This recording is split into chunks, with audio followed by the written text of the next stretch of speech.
am trying today to be particularly perky and upbeat because Saira told me at the weekend that I was a miserable git. Yes, you were. It was hilarious, actually. Go on, tell them, Nadia. Well, tell them. But you were wittering on about how much you admired Janet Street Porter. Yeah, she's bought a house at 77 and she's doing it up... 77? 70, what?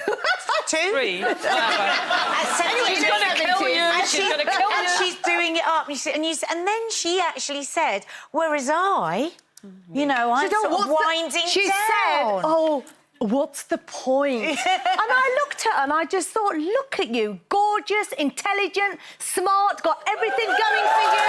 Beautiful legs. Love you too. Beautiful legs. Beautiful legs. And she is so down, she's so depressing, so negative. And do you know what? All my years of self-help books and, you know, all that sales training, I had to condense it down in a sentence. She kept saying that. She said, I'm going to condense it to one sentence. What was the sentence? Yeah, and well, it was basically get more positive. What you said to me was, all that au naturel's not working for you, babe. You've got to get on the HRT. That's exactly what I said. Because I tell you, it was down. But listen, I've looked and researched to try and persuade you to be more positive. And let me tell you, this is what's going to get you. This is what's going to change your perspective. Okay. They did a study on nuns. Oh, I love nuns. No, seriously, I love nuns. Positive about it. I love This is nuns. a positive story. Yeah. They did a study on nuns, and the nuns that were more positive outlived the negative ones. Listen to this. By 10 years. It can add 10 years to your life. But hang on, the whole concept of a negative nun seems very... Oh, there's many. There's many. There's many. I think there's many. I'm not sure if I want to live an extra 10 years, to be honest. Here we go. Whatever we say. I'm just being realistic, that's all. You're Just being negative. realistic. But I tell you what, I'm not the only one. Apparently, as we know, Brexit's all over the headlines again today, as it's going to be for a while. I'm sorry. Sorry to mention it, I am. Look, apparently, for 1 in 3 of us, it is causing anxiety. Probably not just Brexit, but across the news. Do you have that kind of feeling, Brenda?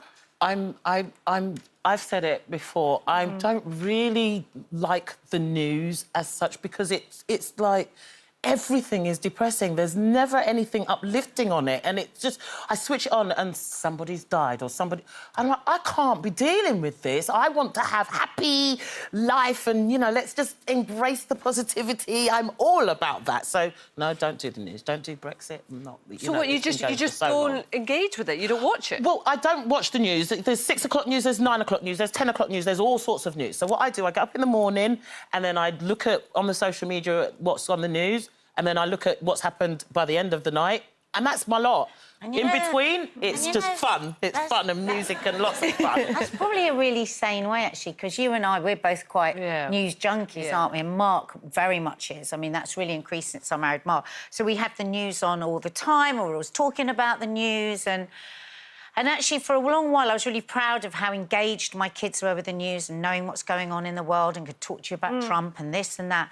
But actually, now I'm really having second thoughts. I think that I'm noticing a lot more anxiety in them because there is so much good news. And the thing is, there's also a lot of good news, but we never hear that. We never hear about it. And so the thing is, like climate change, for instance, how do you keep your kids focused on learning and improving themselves and everything if they're thinking the whole time, well, it's all going to be gone in 10 years, which is what my kids say all the time. So I'm finding at the moment I'm really struggling to find what's the right balance where they stay informed and engaged in the world because I want them to be, but they don't have the pressure at being so young. Because I used to catch the news like you say at 6 o'clock when my parents watched it. It wasn't all now it's 24 hours. So kidnappings, you know, earthquakes, tsunamis, hurricanes, all this stuff all the time. Well, it's time to cross to our positivity correspondent.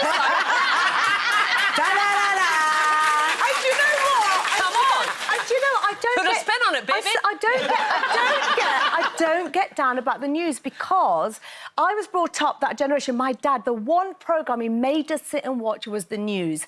And I tell you, for me, it's about being informed. And if I'm aware of it, it means that I can actually have an impact on it. I get anxious if I don't know what's going on in the world. Oh, so you're the opposite from Brenda. I'm the complete opposite of Brenda. So recently there was a story about this 19-year-old boy who OD'd. It was a really tragic story. And I looked at it and I thought, oh, my goodness. And do you know what? Honestly, I do sit down with my children. I showed them the picture and I said, look, Zach, this little boy was bullied at school. Now, you're going to go through that. The world is not a nice place. But, you know, that's cheery. No, but I wanted to This is the woman who's calling me negative. It's not a good place, but